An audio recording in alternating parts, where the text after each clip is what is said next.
नमस्कार मित्रों, यह है पेश नेटवर्क। मैं हूं प्रदीप हुंडो। आशा करता हूं कि आप सब ठीक होंगे। ईश्वर से यही प्रार्थना है कि आप सुखी रहे, आप परिवार सहित खुश रहें।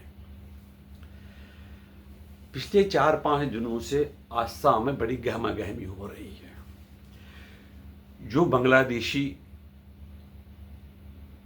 हिंदुस्तान में जो आसाम में ज़मीन पर कब्जा किए हुए थे, उनको ज़मीन से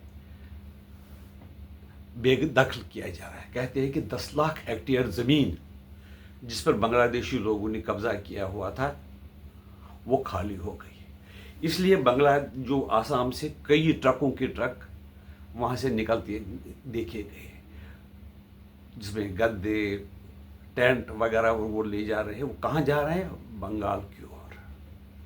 और ममता बनर्जी कह रही है कि बंगाली बोलने वाले लोगों को आसाम में बड़ा प्रताड़ित किया जा रहा है। लेकिन वो ये नहीं कहते कि बांग्लादेश के जो लोग हैं वो भी तो बंगाली ही बोलेंगे, उनको निकाला जा रहा है या वो खुद भाग रहे हैं, तो उसके लिए कौन जिम्मेदार है?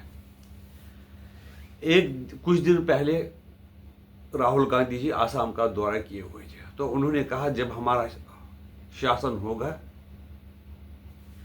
तो हम हेमंत विश्व शर्मा को जेल में भर देंगे।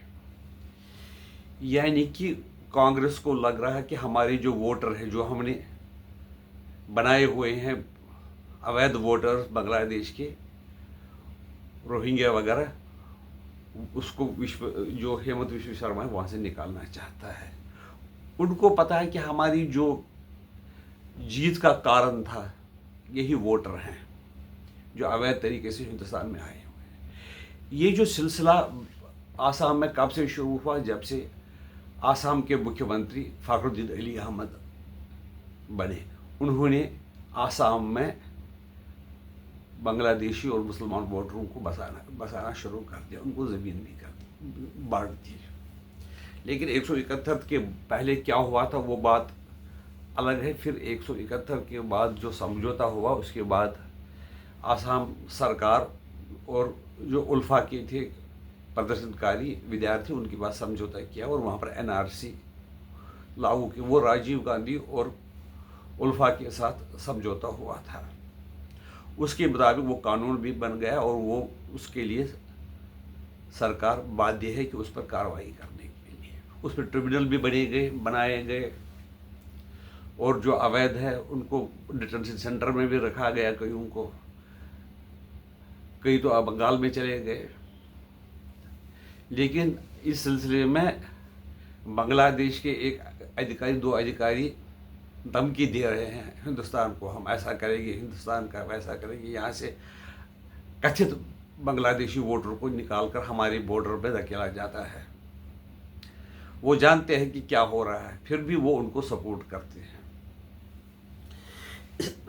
आजकल कई और राज्यों में भी ये मुहिम चालू हो गई कि जो अवैध तरीके से बांग्लादेश के लोग फिर बंगाल के रास्ते होते हुए फिर सारे देश में फैल गए, उन पर कार्रवाई की जा रही है।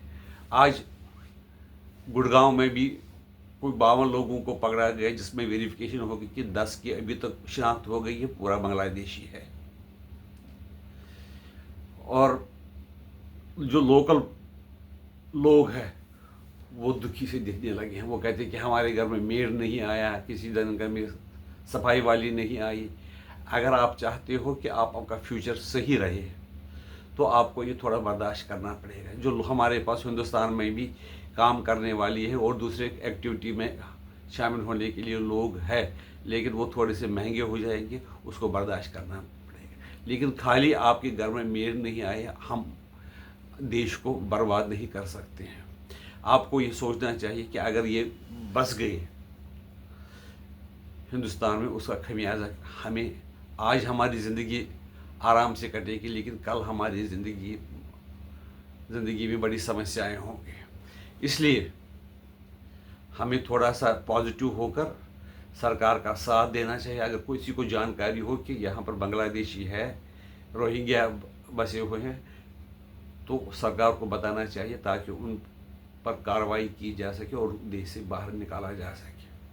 बाकी तो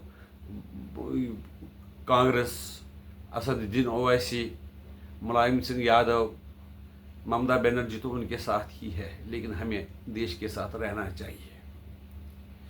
आपकी राय इसके बारे में क्या है, हमें बता दीजिए। आपसे आग्रह है कि हमारे चैनल को सब्सक्राइब कीजिए,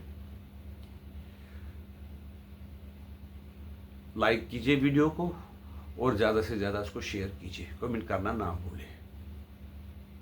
वंदे मातरम।